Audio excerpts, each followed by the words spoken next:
Hindi lahat ng pinili ng Diyos ay nagtatapos ng maayos. At nakakagulat yon. Kasi lumaki tayong inisip na ang tawag ng Diyos ay garantiya ng tagumpay, pero iba ang ipinapakita ng Biblia. Minsan, kahit ang mismong pinahiran ay naliligaw sa gitna ng landas. Maaring umakyat siya sa trono na may dalang maraming pangako, pero sa huli, nag-iisa, sugatan, at tahimik ang kanyang katapusan. Saul, isang pangalang may dalang sugat sa kasaysayan. At ang nangyari sa kanya ay nagbubukas ng mga tanong na kakaunti lang ang may lakas ng loob sagutin.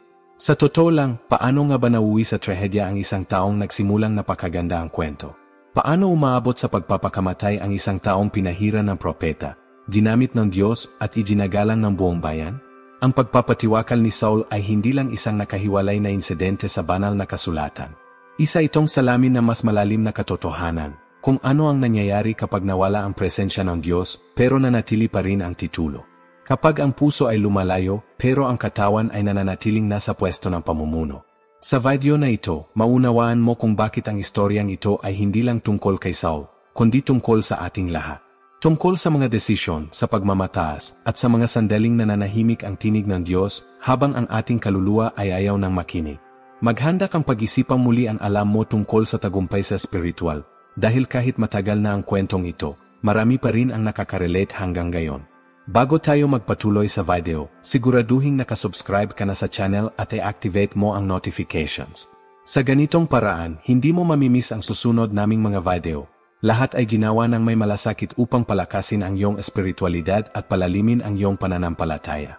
Ang simula ng lahat ay hindi minarkahan ng pagkabigo. Si Saul ay matangkad, may tindig at pinili mula sa bayan na may dalang pag-asa. Lahat ng elemento ay naroon para magtagumpay siya, at sa simula, totoo nga. Pero kapag nakalimutan mo kung saan kagaling at kung sino ang naglagay sa iyo diyan, ang pagbagsak ay usapin na lang ng panahon. Hindi ito malas o sabuatan, kundi isang banayad na pagkalayo na nagsisimula sa mga munting desisyon na akala mo ay walang epekto. Nagsimula si Saul na mas makinig sa mga tao kaysa sa Panginoon. At sa puntong yon, binitiwan niya ang pinakapundasyon ng kanyang autoridad, ang pagsunod. Kung babasahin mong mabuti ang unang bahagi ng kwento ni Saul, makikita mong siya ay sinubok at bumagsak. Isang malinaw na halimbawa ay nang nag-alay siya ng handog na dapat si Samuel lang ang gumagawa. Sa panlabas, tila maliit na bagay lang, pero sa spiritual na mundo, ang maliliit na detalye ay may malalalim na kahulugan. Ang kanyang pagmamadali ay nabasa bilang kawalan ng tiwala, at ang kawalang tiwala sa harap ng Diyos ay pagiging suwail. Mas nakakagulat pa, sinubukan pa niyang bigyang katwiran ang lahat. Parang inisip niya na sapat na ang mabuting intensyon para pawalang sala ang pagkakamali. At dito pumapasok ang panganib, ang tratuhin ang mga utos ng Diyos na parang mungkahi lang. Ang tunay na problema ni Saul ay hindi ang kanyang tapang, kundi kung paano siya tumugon kapag kinokorek siya. Tuwing pinagsasabihan, palaging may dahilan. Walang pagsisisi, walang pagpakumbaba. At ang langit ay hindi umaakbay sa taong mas pinipiling panatilihin ang kanyang anyo kaysa durugin ang puso sa harap ng Diyos. Iba si David. Nang siya'y nagkamali, yumuko siya hanggang sa alabok. Pero si Saul tumigas. Gusto niyang mamuno bilang isang hari sa parang tao, pero nalimutan niyang ang Israel ay pinamumunuan na isang espiritual na hari. At sa ganitong sistema, kapag hindi mo pinakikinggan ang dinakikita, maliligaw ka sa lahat na nakikita. Habang lumilipas ang panahon, lumalaki rin ang kanyang kawalang kasyahan, kasabay ng kanyang paranoia. Hindi na siya mapakali. Lahat ay pinagdududahan, pati ang mga taong tunay na nagmamahal sa kanya. Lumayo ang presensya ng Diyos hindi dahil kinamuhian siya ng Diyos, kundi dahil si Saul mismo ang nagsarado ng kanyang puso. Kapag ang isang tao ay lumayo sa presensya ng Diyos, hindi mananatiling walang laman ang espasyo sa kanyang loob. May papalit. May ibang tinig na papasok. Ang dating banal na katahimikan, magiging ingay na hindi na matiis. Marami ang inisip na kapag tinanggihan ng Diyos ang isang tao, ito isang biglaang parusa. Pero ang totoo, ang pagtanggi ay bunga ng proseso. Hindi ang Diyos ang unang tumalikod, si Saul ang unang lumayo, kahit pa sinasabi niyang ito'y dahil sa pagmamahal niya sa bayan. Dito nagiging delikado ang lahat, kapag nagsisimula tayong gumamit ng mabubiting dahilan para pagtakpan ang ating kahinaan. Kapag ginagawa nating saklay ang pagpapala para palakasin ang ating pagmamataas, ang trono ay naging bilangguan.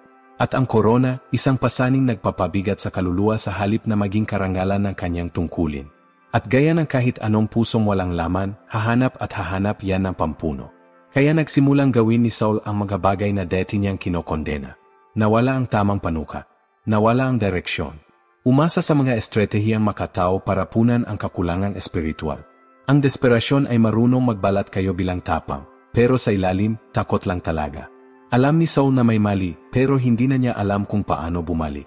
At kapag nawalan ka na ng daan pauwi, mapipilitan kang kumatok sa maling pinto. At ang pinakamaling pinto ay bubuksan na niya. Dito na bumaliktad ang istorya, pero hindi para sa ikabubuti. Dahil kapag tumigil na ang tinig ng Diyos at ayaw mo nang makinig sa iba, hahabulin mo kahit ang dati mong tinatawag na kasalanan. Iyon mismo ang ginawa ni Saul. Kung hindi na nagsasalita ang Diyos, makikinig siya sa kahit kanino. At hindi nagtagal, hinanap niya ang tulong sa lugar na alam niyang hindi niya dapat puntahan. Pero kapag gutom ang kaluluwa, kahit ang lason ay mukhang handaan. Si Saul, ang dating nagpapatalsik sa mga manghuhula sa buong lupain, gayon ay palihim na naglalakad sa gitna ng gabi, patungo sa isang mangkukulam. Isang saklap na ironya. Ang parehong lalaking minsang gustong linisin ang Israel, gayon ay humahanap ng mga sagot sa mga pinagbawal niyang gawain. Pero ganyan ang takot, binabago nito ang tono ng boses, pinapalabo ang mga paniniwala at ginagawang pamahin ang dating pananampalataya. Si Saul ay hindi na naghahangad na mapasaya ang Diyos. Gusto lang niyang magkaroon ng sagot. At kapag ang pagkabalisa ang sumisigaw, ang konsensya ay natutulo. Nakadisgis na para bang kayang lokohin ng kanyang bihis ang langit, tumungo si Saul sa kuweba na manghuhula sa Endor. Dumating siya na nagmamadali, may matang pagod at kaluluwang sugatan. Ang babae, maingat, nangangamba na baka ito ay isang bitag. Sino ba naman ang hindi? Bawal sa batas ng hari ang tulad niyang ginagawa. Ngunit si Saul ay nagpumilit, nanumpa pa sa pangalan ng Diyos, sa pangalan ng Diyos na hindi siya parurusahan. Halos isang madilim na komedya, ang lalaking naligaw sa landas ng espiritualidad, binabanggit pa rin ang pangalan ng Diyos na matagal na niyang hindi naririnig. At ang lahat ng ito ay para sa isang bagay, marinig si Samuel. Nang tawagin ng babae ang espiritu, may kakaibang nangyari.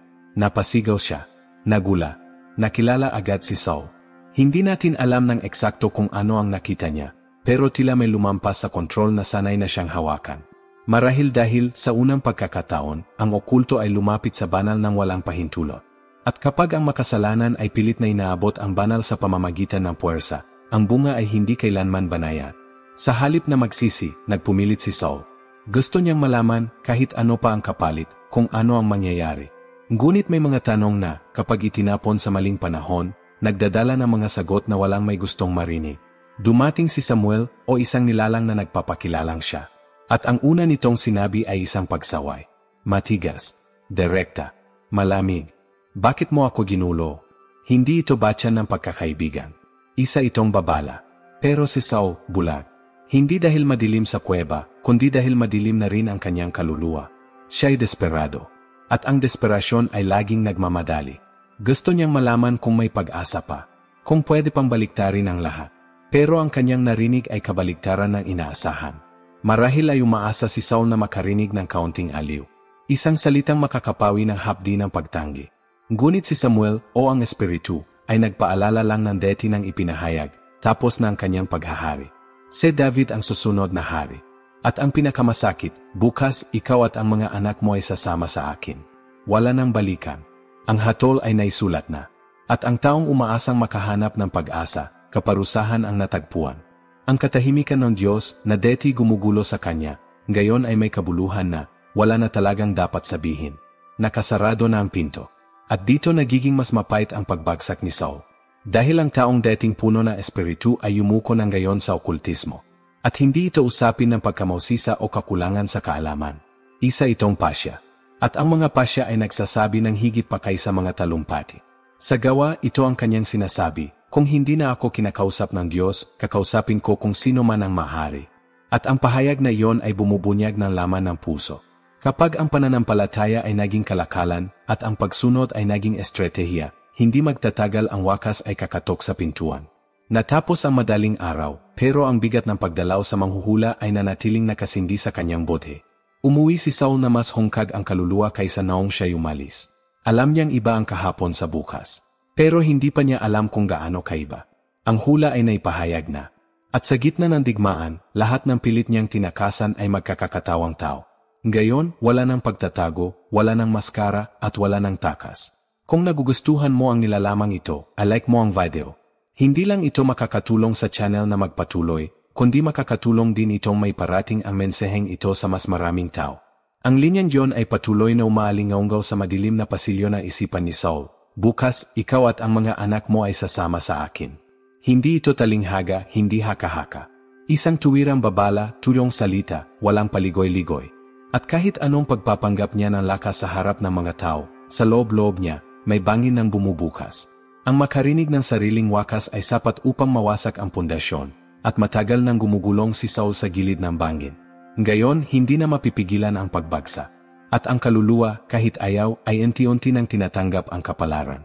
Marami ang nagtatanong kung yon ba talaga si Samuel o isang madilim na nilalang na ginaya lamang siya. Pero ang tanong ay hindi na mahalaga sa epekto. Ang mga salitang narinig ay eksaktong kaakibat na espiritual na landas na tinahak ni Saul.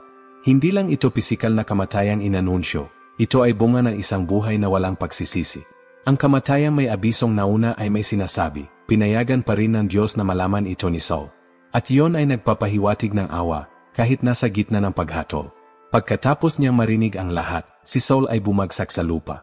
Walang lakas, walang boses, walang reaksyon. Isang haring nakadapa sa alikabok, hindi tinalo ng espada, kundi ng konsensya.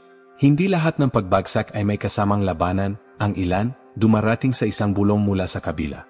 Matagal na siyang hindi kumakain, ang katawan ay mahina, pero ang tunay na nagpapabigat ay ang kaluluwa. Sinubukan siyang pakainin ng babae, marahil sa isang desperadong pagtatangkang may balik kahit konting dignidad sa taong gumuho. Pero walang tinapay na kayang punan ang kaluluwang gumuho. Ang pinakamasakit sa tagpong ito ay ang mapagtantong, hanggang sa puntong ito, hindi pa rin tunay na bumabalik si Saul sa Diyos. Walang panalangin, walang pag-amin. Tanging takot ang naroon. Isang takot na hindi nagpapagaling, kundi sumisira. Hindi siya humingi ng tawad. Hindi siya naghanap ng pagkakasundo. Nilamon lang siya ng takot na alam niyang huli na ang lahat. At kapag naging tiyak na ang kamatayan, bawat inisip ay nagiging pabigat. Bawat alaala, isang panaghoy. Bawat segundo, isang pagpapahirap. Hindi lang kay Saul ang hula, kundi pati sa kanyang mga anak. Isang mas mabigat na dalahin. Dahil iba ang magdusa ng mag-isa. Iba rin ang makita mong nadadamay ang mga mahal mo. Si Saul, na gustong-gustong ipagtanggol ang kanyang trono, ay makikita ngayon kung paanong buong ang kanya ay mawawala. At ang tanong na malamang hindi niya mapigil ay, paano ako nauwi rito? Isang tanong na madalas lang itanong kapag gumuho na ang mundo sa ilalim ng ating mga paa. Ang hulang ito ay hindi lang paghatol, ito rin ay larawan na hindi maiiwasang bunga ng pusong tumigas. Hindi lahat ng nawala kay Saul ay biglaang nawala. Unti-unti niya itong isinuko, ang presensya, ang kapayapaan, ang mga propeta, ang mga kakampi, ang kanyang mga anak, hanggang ang natira na lang ay ang korona. At ang korona, na minsang simbolo ng karangalan, gayoy tila isang sumpa. At ang pinakakilaba, hari pa rin siya. Sa paningin ng tao, may titulo pa rin siya. Pero sa langit, matagal nang naisulat ang ibang kwento. At ang larangan ng labanan ay inihahanda na. Gumagalaw na ang mga Filisteo. Nababalisa na ang bayan. Iba na ang ihip ng hangin. Hindi ito isang karaniwang digmaan, dahil para kay Saul, hindi lang ito laban para mabuhay. Isa itong pagkikita sa kinatatakutan niyang hinaharap. At kahit ayaw niyang tanggapin, tapos na ang panahon ng pagpili. Ang natitira na lang ay harapin ang kanyang wakas, na may pusong basag na basag. Sumikat ang araw sa Gilboa na may kakaibang liwanag. Para bang pati ang langit ay tahimik na naghahanda para sa trahedya. Nagelera ang mga hukbo, tumunog ang mga trompeta, ngunit sa dibdib ni Saul, wala nang natitirang tapang, tanging isang malamig na kawalan. Alam niya ang kanyang kahihinatnan, at gayon pa man, siya'y nagmartsa. Dahil kapag tiyak na ang hatol, ang kilos ay nagiging tungkulin. Sa kabilang panig, ang mga Filisteo ay dumating na may kumpiyansa, uhaw sa tagumpay, at hindi nila akalaing ang araw na ito ay maalala sa loob ng maraming seglo. Nagsimula ang labanan sa mga sigaw, sibat at alikabok. Ang kaguluhan ay lumaganap sa lambak, at ang kamatayan ay hindi namimili ng panig. Sa gitna ng digmaan, isa-isang bumagsak ang mga anak ni Saul. Si Jonathan, ang pinakatapat, ang pinakamatuwid, ay napatay. Ang sinumang nakakaalam ng pagkakaibigan nila ni David ay nakaramdam ng dobleng sakit, ang pagkawala at ang tadhana na sanay naging ibang-iba. Nakita ni Saul ang lahat. Bawat pagbagsak, bawat dugong dumaloy. At unti-unti, naubos ang kaunting lakas na natitira sa kanya. Hindi lang sandelo ang namamatay, kundi ang huling pag-asa ng pagpapatuloy. Sugatan, pagod at napapaligiran, si Saul ay nakitang wala ng matatakasan. At ang kinatatakutan niyang mangyari ay nasa harapan ng gayon, mahulog sa kamay ng kaaway habang buhay. Hindi dahil sa takot sa pagpapahirap, kundi dahil sa kahihiyan. Ang hari ng Israel na ininsulto, pinagtatawanan, baka pangahilahin sa mga kalsada. Hindi niya yon makakayanan. Para sa isang taong mapagmataas, minsan, mas mahalaga ang imahe kaysa sa buhay. At si Saul hanggang dulo ay naging bihag na humahadlang sa kanyang pagsuko, ang ego. Ang tagapagdala ng kanyang kalasag, tapat hanggang sa huli, ay nakatanggap ng isang kahindik-hindik na kahilingan, tapusin mo ang buhay ko. Pero hindi niya magawa. Nanginginig siya. Hindi sa takot, kundi sa takot sa Diyos. Paano mo nga naman mayaangat ang kamay laban sa pinahiran ng Panginoon? Kahit pa siya mismo ang nagmamakaawa. Sa katahimikang yon, nagpasya si Saul. Hinugot niya ang kanyang espada. Tumingin dito na para bang salamin, at hindi siya natuwa sa kanyang nakita. Ang talim ay malamig, pero hindi kasing lamig ng kalungkutang dala ng kanyang dibdib. Naging dambana ng isang trahedyang inaasahan ang Gilboa. Ang minsang pinalakpakan, gayon ay nakahandusay mag-isa sa sarili niyang espada. At sa sandaling yon, natahimik ang bundok. Ang ilang nakaligtas ay umatras. Inabutan ng takot. Nagkawatak-watak ang hukbo ng Israel na parang usok. Sa panig ng mga Filisteo, ang tagumpay ay may halong kagalakan, pero hindi nila naunawaan ang tunay na halaga ng kanilang nasakop. Akala nila panalo lang sa digmaan. Pero ang totoo, isang buong panahon ang bumagsak. Nang mabalitaan ng bayan ang pagkatalo, nagsipagtakas sila mula sa kanilang mga lungsod. Ang mga nayon ay naiwanang walang tao. Ang mga peder iniwan. Dumating ang mga Filisteo at sinakop ang lahat, walang kahirap-hirap. Kapag ang isang hari ay bumagsak, buo ang bumabagsak na estruktura. Hindi lang tao ang namatay si Saul. Siya rin ay simbolo ng isang tipan na nasira dahil sa kayabangan. Minsan pa, nakita ng bayan ng Diyos ang mga bunga ng pagtitiwala sa estratehiyang makataw kaysa sa direksyon na espiritu. Isang siklo na muling umikot. At kahit patay na si Saul, dala pa rin niya ang bigat. Dahil ang paraan ng pagpanaw ay maraming sinasabi tungkol sa naging buhay. Sa kaso niya, ang espada ay hindi lang armas, ito ang naging hatol. Ngunit, gaya ng anumang istoryang walang paghilom, hindi tinapos ng kamatayan ang mga sugat. Bagkus, nagbukas pa ng bago. Dahil gayon ay may tanong, ano ang gagawin sa katawan ng hari? At paano haharapin ang kahihiyan na isang wakas na punong-puno ng pay? Masyadong mabigat ang tanawin kahit sa mga pinakasanay na mandirigma. Doon, sa mga batong nabahiran ng dugo sa bandok ng Gilboa, naroon si Saul, hindi tinalo ng kalaban, kundi ng sarili. Isa sa mga pinakaitim na sandali sa banal na kasulatan. Hindi lang dahil ito ang unang malinaw na tala ng pagpapakamatay, kundi dahil sa lahat ng sinisimbolo nito. Ang hari na Israel, ang pinili, ang pinahiran, tinapos ang sariling buhay gamit ang sariling kamay. Hindi dahil sa lakas ng loob. Hindi dahil sa pananampalataya. Kundi dahil sa desperasyon at sugatang pagmamataas. Ang ginawa ni Saul ay lagpas pa sa isang personal na trahedya. Bitbit nito ang katapusan ng isang angkan, isang pamahalaan, at isang layunin na sanay naging dakila. Namatay rin ang kanyang mga anak sa parehong digmaan, na walang iniwang tagapagmana upang ipagpatuloy ang kanilang lahi. Para bang pinutol ng talim ng pagsuway hindi lang ang kanyang buhay, kundi pati ang hinaharap ng kanyang tahanan. Ang Israel ngayon ay wala ng hari. Walang plano ng tagapagmana. Walang nakaupo sa trono, sa pisikal at sa spiritual. Nakakagulat kung paanong sa kanyang huling desisyon, lalo pang lumayo si Saul sa Diyos. Hindi siya nanalangin. Hindi siya humingi ng tulong. Basta na lang niya pinili ang wakas. At sa isang mapait na ironya, ang lalaking nagsimulang nagtatago sa likod ng mga bagahe sa takot, ay natapos sa pagtatago mula sa kahihiyan ng pagkatalo. Ang pagpapakamatay ni Saul sa kasong ito ay hindi kalayaan, kundi pagtanggi. Pagtangging harapin ang bunga ng kanyang ginawa. Pagtangging magpakumbaba. Pagtangging hayaan ang Diyos na isulat ang wakas ng kwento. Pagkatapos ng kanyang kamatayan, natagpuan ng mga Filisteo ang kanyang katawan. At gaya ng inaasahan, siya ay ininsulto. Pinugutan. Ipinaskil ang kanyang katawan sa mga peder ng Betesen bilang tropyo. Ang minsang itinayo ng Diyos, gayon ay ginawang laruan ng kahihiyan. Hindi lang ito insulto sa hari, kundi sa Diyos na humirang sa kanya. Pero kahit ang kamatayan ay hindi tuluyang nakapawi sa dignidad ng Israel. Magalalaking taga Jabez Gilead, matatapang, ay naglakad buong gabi upang kunin ang mga bangkay at bigyan ito ng marangal na libing. Ang huling kilos na ito, ang pagsajip sa mga bangkay, ay patunay na kahit sa gitna ng kahihiyan, may nananatiling bakas ng danggal. May mga taong kumikilos pa rin sa ngalan ng respeto. May mga taong nagbibigay halaga pa rin sa alaala, kahit ito'y nabahiran na. Ngunit ang totoo, ang pagbagsak ni Saul ay babala, hindi biro ang tumanggap ng tawag mula sa Diyos. Kapag ang isang tao ay pumwesto sa pamumunong espiritual, lumalawak ang pananagutan. At habang mas mataas ang pwesto, mas malakas ang dagundong ng pagbagsak. Kaya naman nananatiling nakakayanig ang kwento ni Saul. Dahil hindi lang ito tungkol sa isang haring sinauna. Ito ay tungkol sa kung ano ang nangyayari kapag ang isang tao ay namumuhay sa panlabas na anyo ng kabanalan, pero walang tunay na ugat. May titulo siya, pero wala ng koneksyon. May autoridad, pero wala ng pagtalima. At mapapaisip ka, ilang pinuno sa ngayon ang naglalakad na suot pa rin ang parehong baluti, pero ang espiritu'y singlayo ni Saul. Ilan ang patuloy na namumuno dahil sa inertia, hindi na mamalayang matagal na silang iniwan na unksyon. Ang pagpapakamatay ni Saul ay hindi lang pagtatapos na isang buhay. Ito rin ay pagtatapos ng isang yugto sa kasaysayan na Israel. Isang pamumunong nagsimula ng puno ng pangako, ngunit nagtapos sa kawalan. Sa puntong yon, ang bayan ay nangangailangan hindi lamang ng bagong pinuno, kundi ng kagalingan, pagpapanumbalik. Ang isang tao na taliwas kay Saul ay hindi lang nagsusuot ng korona, kundi may pusong naunawaan ang bigat ng pagdadala nito, nang may kababaang loob.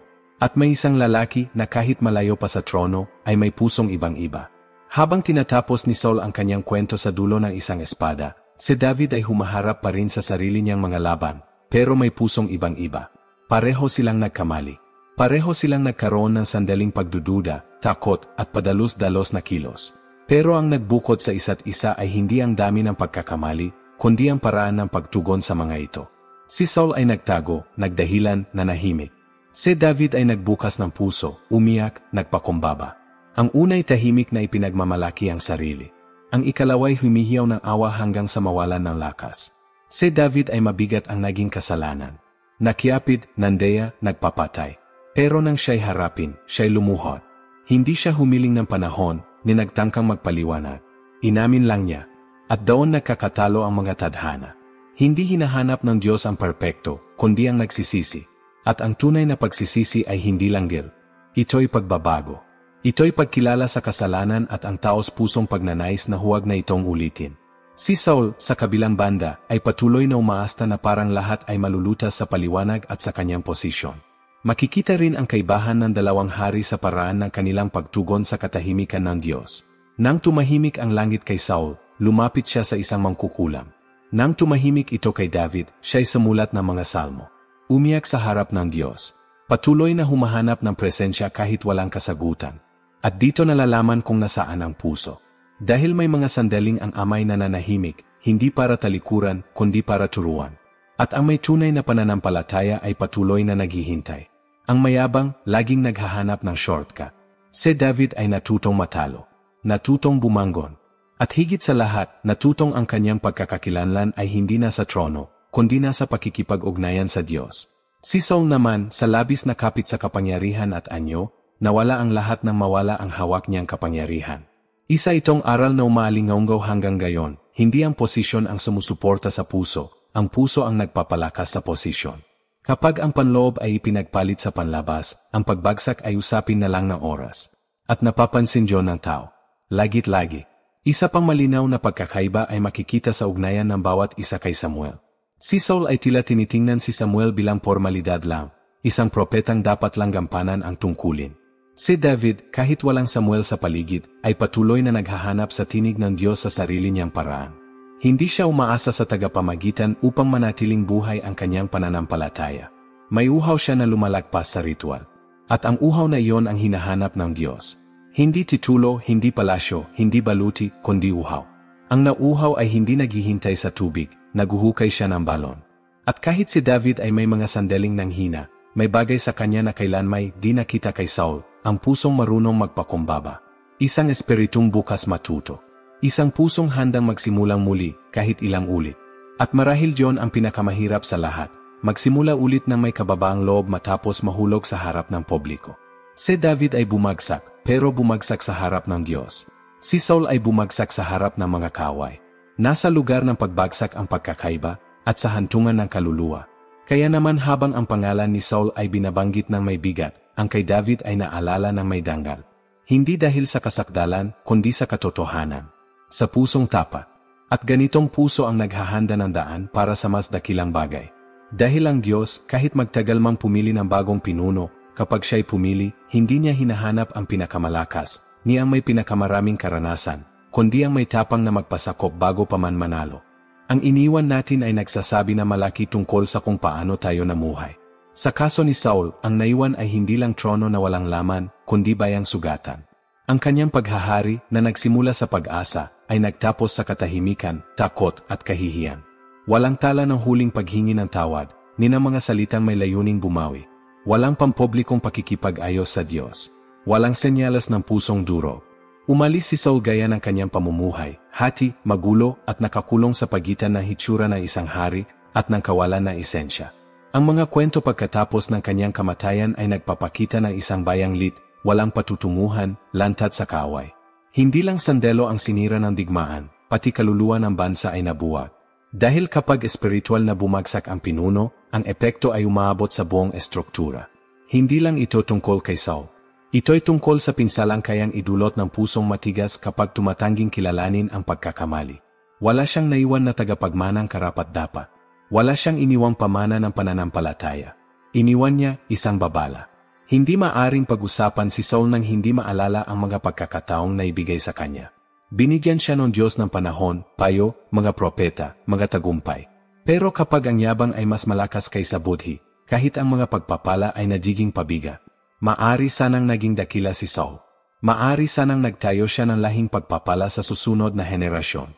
Pero pinili niyang panatilihin ang anyo habang unti-unting nabubulok ang kaluluwa. Masakit sabihin, pero minsan ang pinakamatinding pagkatalo ay hindi sa digmaan, kundi sa pagtangging humingi ng tulong hanggang huli. Kung siya'y nagsisi, maaring hindi na bago ang wakas ng laban, pero tiyak na nabago ang kahulugan ng kanyang istorya. Dahil hindi kailanman binalwala ng Diyos ang pusong tapa. Pero pinili ni Saul ang pananahimik. Pinili niyang mamatay na may hawak na espada kaysa mabuhay na may pusong nakasubsob sa lupa. At ito ang nagpapabigat sa kanyang pamana. Hindi dahil sa mismong trahedya, kundi dahil sa kawalan ng pagbabalik. Ang wakas ay hindi lang malungkot. Ito'y malamig, tuyo. Parang punong natulong nakatayo, walang bunga at walang lilim para kaninuman. Si David sa kabilang banda ang magmamana ng trono, pero hindi niya mamanahin ang espiritu ni Saul. Dahil ang bagong panahon ay nangangailangan ng bagong puso. Hindi sapat na palitan lang ang hari, kailangang may balik ang koneksyon sa Diyos. Hindi bagong pinuno ang kailangan ng bayan, kundi isang taong makapagpapaalala na kung walang gabay mula sa espiritu, kahit ang tagumpay sa labanan ay walang saysay. Ang kwento ni Saul ay naging salamin nang nangyayari kapag ang pagtawag ay ginawang entablado sa halip na dambana. Ngayon, sa bawat pagbasa natin tungkol sa kanya, imposibleng hindi mapaisip tungkol sa sarili nating mga desisyon. Ilang beses na ba tayong tumangging humingi ng tawad dahil sa pride? Ilang beses na ba nating narinig ang katotohanan, pero pinili nating magkunwaring hindi para sa atin John? Si Saul ay hindi isinilang na suwail. Naging ganoon siya. Anti-ante. Sa mga malilit na kompromiso. Sa mga katahimikang nilamon ang sigaw ng konsensya. At pinapakita nito kung paanong ang pagbagsak sa spiritual ay bihirang isang biglaang pagkadulas, kadalasan, ito'y sunod-sunod na maling hakbang. Kaya ang kanyang kwento ay patuloy na isinasalaysay. Hindi bilang huwaran, kundi bilang babala. Paalala na ang autoridad na walang kababaang loob ay pagmamataas lang na may korona. At na walang sinuman, gaano man kataas ang tingin ng mundo, ang lampas sa pagsisisi. Dahil ang Diyos ay patuloy pa ring naghahanap ng pusong duro. At ang trono ng langit ay nananatiling bukas, para sa mga mas pinipiling yumuko sa panalangin kaysa humawak na espada. Kung nakarating ka hanggang dito, kaibigan, e-comment mo sa baba, nakarating ike hanggang dulo, para malaman ng lahat na tinatapos mo ang sinimulan mo, at na nagustuhan mo ang video. Ilang beses mo na bang pinanatili ang matatag na itsura, habang sa loob mo, lahat ay gumuho?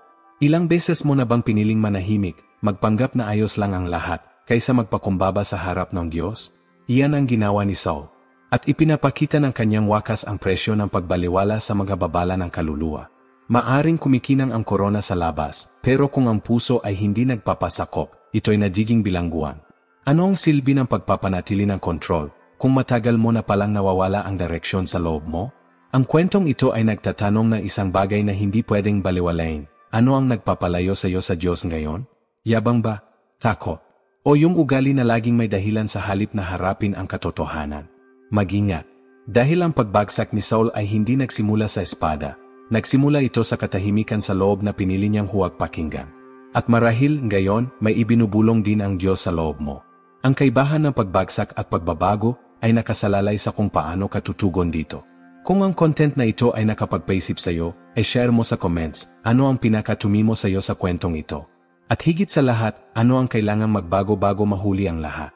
Mag-subscribe ka sa channel at i-activate ang notifications para hindi mo ma-miss ang susunod na mga video. Dito, hindi lang tayo tumitingin sa ibabaw. Bawat kwento ay paanyaya para baguhin hindi lang ang pag-unawa, kundi ang mismong buhay.